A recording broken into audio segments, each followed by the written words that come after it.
Hello, and welcome to this introductory video on alternating current. In this video, we're going to introduce the idea of an alternating current, explain a little bit about how you can create one, and discuss some of its key properties. Alright, so as the name implies, an alternating current is one which alternates its direction. So the electrons, which in a direct current are normally just flowing around a circuit completely from one terminal of a battery to another.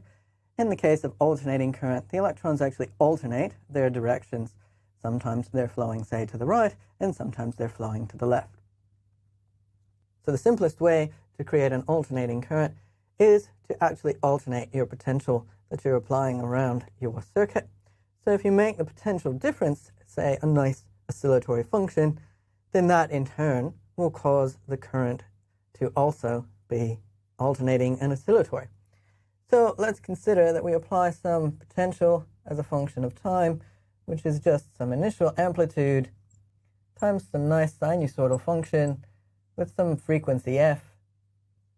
And we can describe it in this way.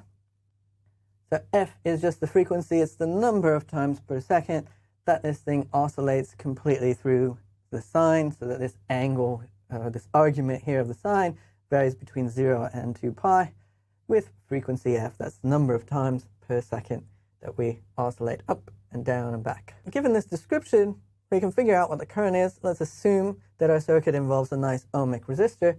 Then we know that V equals IR. And in turn, that just means that our current is just our potential divided by R. So we can write down that I as a function of time would just be V0 on R times the sine 2 pi ft. So that same oscillatory behavior just carries right over into our current.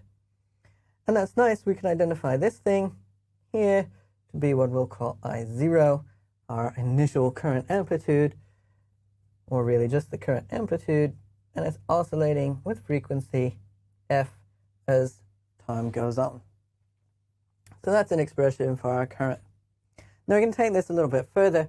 We've got a nice oscillating current. We can ask things about what is the average current, what's the average voltage, what is the power in the circuit. We'll start with the power because that's nice and straightforward. The power in the circuit we know should be I times V. So if we look at that, well, that's got an I0 V0 sine squared of all of our argument there, the 2 pi ft. So if that's our power now, then we can go ahead and do stuff with this. We see that there's a sine squared here.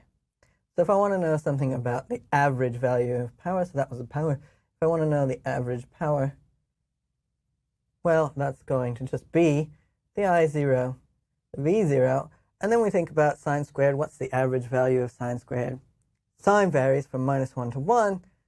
Once you square that, you're always going between 0 and 1. So it shouldn't be too surprising, and you can convince yourself fully of this, that the average of sine squared is actually just 1/2 over its cycle. Okay. So the power, the average power, is just this thing. Right? And then there's ways to sort of work this out explicitly, but we can come up with a sort of average current, and we can come up with an average voltage, thinking about what is the average value of each. But we can look at this expression and actually sort of guess what the answer should be.